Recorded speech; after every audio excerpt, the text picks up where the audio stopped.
Lately I've been playing Zaccaria Pinball and thought I'd take some time to condense 100 plus hours spent playing solid state tables. So relax, grab a substance, and let's take a trip back to 1978. First up is Winter Sports, who has an electromechanical cousin by the name of Ski Jump. The back glass tells a story of a modestly breasted woman from Zaccaria and a man with a hernia that set off to conquer the Alps, which can be achieved by locking your ball into the kick-out hole. Double penetration will advance the spinning target up to 1,000 points, making it easier to score. The outlanes have some forgiveness as they allow you to nudge the ball back inside, and you can light the bonus for replays. Overall, a solid introductory table. But they should have put the chick on the playfield instead of this dork. House of Diamonds is the solid-state brother of Queen's Castle. The playfield is similar to Winter Sports in that it has a spinner in the middle and a hole in the top, but antes up the difficulty with 10 stand-up targets and 4 flippers, which requires fast reactions as you need to decide between making the cross shot or letting the ball drop. The goal is to collect cards by hitting the stand-ups, or sending your ball through the top left joker orbit when the arrow is over an unmarked card. Why do they call them diamonds when they're clearly rhombuses? Start a dialogue in the comment section. Strike's upper playfield is really difficult to reach thanks to its boxy corners. Changing these to orbits or curves would have really tied the room together. The outlanes have openings so you can gutter the ball by sliding up the incline. It would have been cool if there was an actual bowling element instead of just 8 drop targets to knock down, which isn't even the correct amount of pins. Am I the only one here who gives a shit about the rules? It's like they came up with the theme last minute so they could sell it to bowling alleys. But that's just like my opinion, man. Future World introduces ultra-high-def Atari 2600 sound effects. The hardest shot is the left orbit, which increases the multiplier to 5x after 3 full sweeps. Hitting the drop targets 3 times spells World and unlocks a special, while the stand-ups advance a bonus. There's also 2 different holes where you can lock your balls for an extra reward. But the real selling point of Future World is that it's the first table in the Solid State series where flowetry is a consideration. And the opening jingle is awesome. Someone help me track down the composer. There's an old Indian saying that something lives only as long as the last person who remembers it. Shooting the Rapids is a radiant table with timeless features, such as the 5 rollovers representing the 5 civilized tribes, and the vast row of drop targets, symbolizing the Battle of Wounded Knee. Those who seek to control the leaderboards must advance their bonus by stroking the ABC targets and circling the sacred spinner. But beware, as the outlanes offer no recourse for those who have not yet kindled the spiritual light. Hot Wheels features 3 bumpers, 10 standing targets, 4 drop targets, a kick-out hole that feels like a pit stop, and a long orbit for completing hot laps, and an oscillating nipple that represents the podium ceremony. There's also 2 cervixes near the flippers that can help trap your ball and squirt it back out, but they never really throw off your game. Hot Wheels is a pretty easy table thanks to its tight outlanes and lack of slingshots, so I highly recommend giving this a test drive, especially if it's your first time out. Fire Mountain might look like a noob table, but even the cockiest of players should prepare to get burned. The gap in the middle is pretty wide, so don't feel guilty if you want to go in and tinker with the settings. The lanes are bottlenecked by a narrow opening, and it's hard to predict where the ball's going to drop, if it even does. The table is symmetric and the orbits send you straight to hell. It can take a while for the ball to settle, making the game highly unpredictable. I've warmed up a bit after experiencing all the flashy lights, but I suspect Fire Mountain is a way cooler spectacle in real life. The artwork on Star God bears an uncanny resemblance to the flag of the World Health Organization. The trickiest special has to be the green light, and can only be activated by crossing all the star letters, which means completing the 3 rollovers plus the left orbit in a single ball. Knocking down 3 sets of the top right drop targets during the game spells God, and puts on the red light. Star God would have benefited from an extra flipper on the top right. Instead, you just have to shoot for the stars and hope for the best.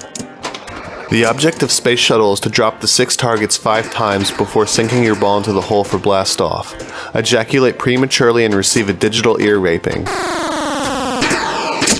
The sound effects on this table are so fatiguing I have to play with the volume down. The multipliers are trapped away in the back and are tough to max out, but I find solidarity in knowing I can drop the main targets by making a lit rollover or hitting the blue special, even though it seems like a cop-out. Space Shuttle lifts my spirits, and I'm curious if this machine is as loud as in real life. Earth, Wind, Fire has nothing to do with the disco band from the 70s. Instead, it's about hitting 3 sets of 10 number targets or completing 6 rollovers, the latter having to be done in one ball. Both are pretty tough challenges given the bouncy upper playfield. The blue drop targets activate outlane saves, but you'll usually wind up losing your ball down the middle. Zaccaria started adding extra timed balls to its tables based on your performance, which is a nice touch, but Earth, Wind, Fire feels like a piss in the dark thanks to all the random elements. The object of Locomotion is to knock down the 3 sets of drop targets to open up the stations that can be accessed by the left orbit. If you want to light the red special in the middle, you need to complete the task 3 times for a total of 9 sets of targets.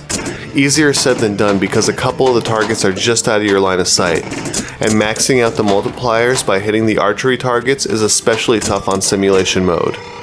The designer thought that the table wasn't difficult enough, so he decided to cover the lanes leading to the flippers.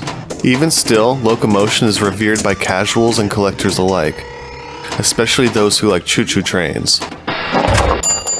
Pinball Champ 82 is the first pinball table to feature voice work by a gimp with a ball gag in his mouth. The main goal is to drop targets and increase the timer on the upper playfield where you knock down champ letters. Complete 5 sets over the course of the game to activate the red light. Specials also stop the timer during the extra ball, by the way. The toughest part is extinguishing the 5 targets at the top of the playfield and making a tunnel shot to increase the multiplier. Making 3 sets is a big ask for a single ball, even on arcade settings. As with real football, Soccer King's excitement varies from Premier League to MLS. Knocking down targets increases the orange special and adds extra kicks to the attack zone. Make enough goals on the upper playfield and you'll turn on the red light. Thanks to its tight outlanes, extra balls, and the shape of the playfield, ball drains are less frequent. But timed events can be a challenge and it's pretty tough to hit specific drop targets when needed. Overall, Soccer Kings field some excitement, depending on whether you find the voices wretched or hilarious. Time Machine is the free demo that got me into Zaccaria, and for good reasons. The 4 flippers on the bottom elicit many different shots that you just don't see on your typical table. And the gaps created when lifting makes you rely less on cradling. The main goal is to spell machine, which can be done by completing a set of numbers, letters, or hitting the red light special. The left-hand side will raise or lower the playfield, calling for the future or the past. Time Machine is incredibly unique, and asks more from the player by forcing them into a reactive playstyle through its ingenious design. Pinball Champ is the same as its predecessor with some artwork changes. I think it's because they wanted to sell more units after the year was over, and realized the name was dated. Or maybe they were going to start a series of champ tables but thought it would be more cost effective to use the same layout. Let me know what you think in the talk boxes. And did you know that earning achievements unlocks extra balls in story mode and even new tables? For these reasons, having 2 pinball champs gets a pass. Farfalla is not a type of pasta, but the Italian word for butterfly. The artwork is a trip, and there's a copious amount of drop targets to knock down, and nipples on the back glass. Although the digital copy got the censored version. Completing 3 colored bank targets 4 times earns the multi-special, and is a worthy challenge, but what's even tougher is maxing out the multipliers by completing the rollovers tucked away in the back. This is the first table to feature the unique backwards flippers that save your ball from exiting the outlanes. Bear in mind they're disabled during the multi-ball timed events. Farfalla is an awesome table. Devil Rider's marketing slogan was, "When challenge makes men feel alive." I see what they mean, but there were definitely times I wanted to put my fist through the damn table, especially on simulation mode. The objective is to knock down the targets that open up the ramps to enter the upper playfield, and do the wheelie bit with the red lights. The game is quick, and the drop targets are right in front of you. Orbits can increase the multiplier, while switching to arcade mode prevents you from smashing your controller or keyboard. Let us know what device you're using in the comment section. Magic Castle is an easy table with 2 different types of outlanes. The right has one of Zaccaria's token react flippers. On the left you got the in lane that drains, but you can still save it with a nudge. The blue bank targets can be dropped to advance the red light special, and summon Dr. Zekel, Zankenstein, and Zacula to court for an IP conflict. You can avoid licensing issues by staying in the top right corner and hitting the orange bank targets and pop bumpers, or double down and go for the ABCs to increase the multiplier. Magic Castle is an accessible table that doesn't infringe on a fun experience. Dr. Zekel is alive. Robot is a great game if you got subwoofers and enjoy pissing off your neighbors in the middle of the night. But if you live in a secluded area and don't have a sex doll or vacuum cleaner, this table might do the trick. Nailing the half loop leads to a bridge which raises the robot's areolas that function like drop targets. The progress you make on activating the red special carries over between balls, but the orange special resets, so you need to make 3 sets of drop banks if you want to achieve this accolade. The Kraftwerk-inspired voice work is a nice touch. Challenge the robot from Zaccaria. The objective clown is to pretend there's not a giant red bar blocking your view. The left out lane is really just a giant gap, and someone thought it would be a good idea to put an opening between the 2 right lanes, so plan to do a lot of juggling and tripping over yourself if you want to keep your ball on the table. Dropping the 3 main targets initiates Blackface, and hitting him 5 times spells Clown for the red light special. It's kind of fun, but was it worth obscuring the playfield? And I don't really like clowns because they always murder people. Pool Champion is reminiscent of a shoddy table at a local dive bar. Hit the 6 billiards, then lock yourself into the kickout hole to open the top left pocket where you can light the red special. Like many of the Zaccaria tables, the hardest test is maxing out the multiplier, which can be done by rolling over both the white lights at the top. A lot of time is spent watching the ball bounce between the slingshots, and cradling is a privilege. Pool Champion can feel like you're cramped in a corner with no short cue, and the double wide right lane has an opening on the bottom, which I call foul. The goal of Mystic Star is to spell star 3 times by lighting up the red special through the top rollovers and right hand target bank. The orange special can be lit by dropping the left target bank twice, or advancing the lights through the top left orbit, which is also performed by the in-lane rollovers. The outlanes can rub you the wrong way, but it's always pleasing when there are multiple ways of accomplishing stuff. So shoot for the upper playfield and let the ball return to earth. Just let the table do the work for you.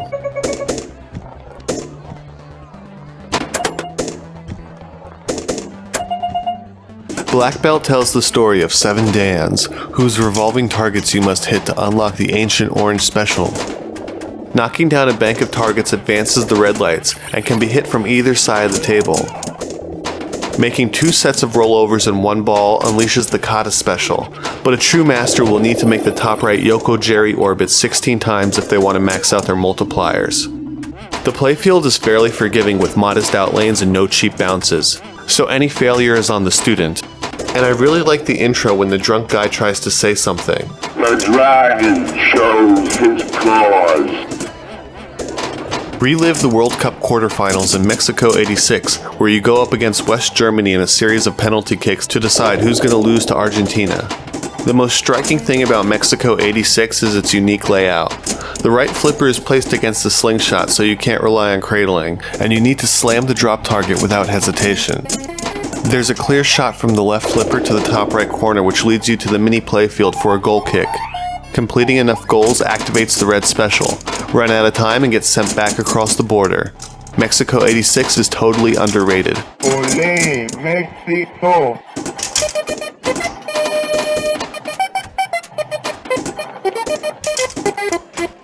If there's one table that needs explaining, it's Zancor. Completing the top rollover scores half a mil plus advances the orange special, which can also be lit by dropping the middle targets. Hitting the inner ramp lifts the outer ramp where you can make an aerial shot and advance the red special. The multiplier can be increased by doing something on the right hand side. There's a second playfield that you don't really play on, a little gap on the left in lane which everybody loves, and broken music loops that switch between jarring and distracting. I think Zanker may have drawn inspiration from Jungle Hunt.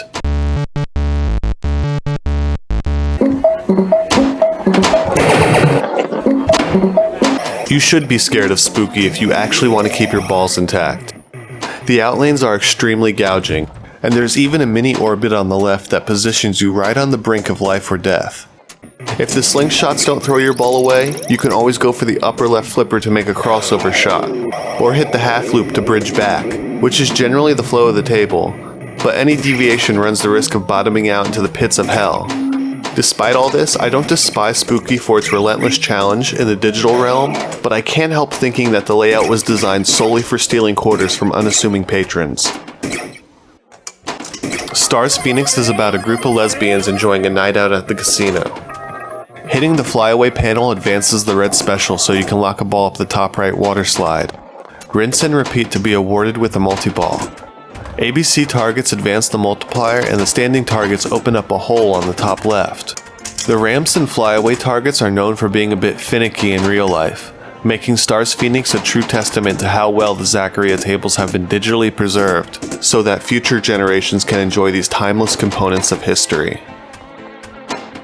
In case you were wondering, play difficulty was based on how easy it is to keep a game going, which includes keeping the ball up and activating extra balls. Master difficulty was determined by how hard it is to see all the features on the table, which includes all the specials and maxing out the multiplier. This does not include the several thousand in-game achievements, which are pretty fun to go for. So if you haven't checked out Zaccaria Pinball yet, you should, especially if you're a fan of pinball effects but find their tables too easy. Zaccaria will no doubt improve your pinball skills and challenge you to think about the game in new ways thanks to all the additional modes, customization options, and uncompromising tables. That's all for now, but if you want me to continue banging out videos, make sure to like, subscribe, and engage with the comment section, and share this video with all the random heads on the internet.